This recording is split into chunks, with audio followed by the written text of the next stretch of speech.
If you are not an astronomer, you should watch this video. If you are an astronomer, you should watch this video, because today we're talking about big old balls of gas. And there's no ball of gas that's more important than our sun. I promise this is about the cruising.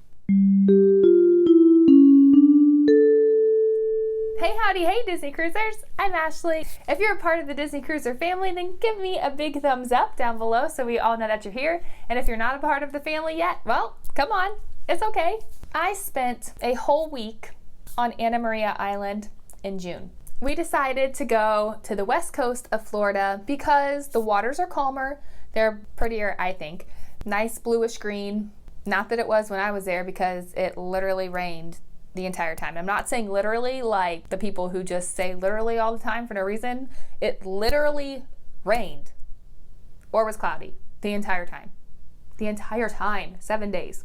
Anyways, it was better than being at my house and having it rain, because that's all it literally has done my entire summer break. Literally. One of the other reasons that we decided to go to the West Coast was because the sun rises in the east and sets in the west. So us being on the west coast of Florida, we could see the sunset. And you're seeing the sunset over the ocean, which is breathtakingly beautiful normally when you can see it.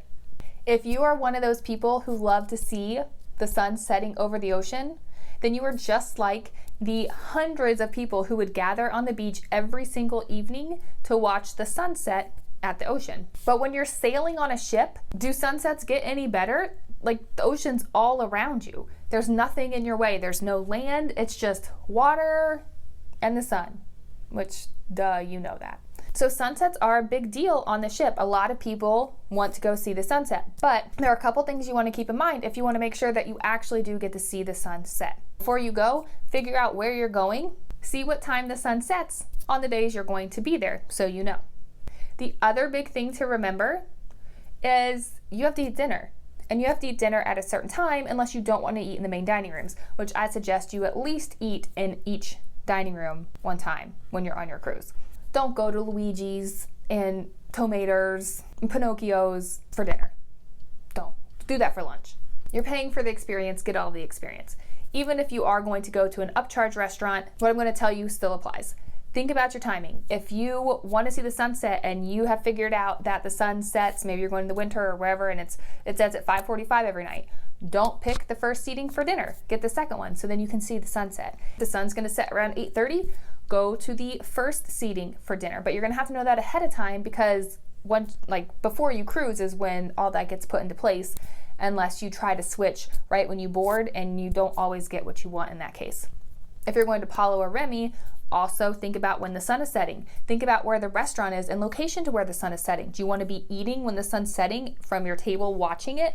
Pick your time accordingly. If you don't want to be in the restaurant while it's happening, maybe you got all dressed up and so you want to take sunset pictures, check to see when the sun is setting and then make your reservation for a different time.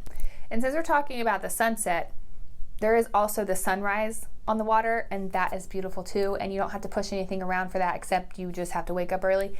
If you have your own veranda, that's really nice to watch the sunset and the sunrise on as well. But if you do go up to the pool deck, you do see all of it, and it's really pretty. In fact, one of my favorite times is when the sun is just coming up on the pool deck. It's so peaceful and kind of warm. Everything's kind of glistening because of the dew and just the excitement of the day. Nothing has started yet, so it's magical because Disney's magical. They picked a good adjective because everything's magical. Thanks for watching. Go watch another one. Toodaloo, Cruisers.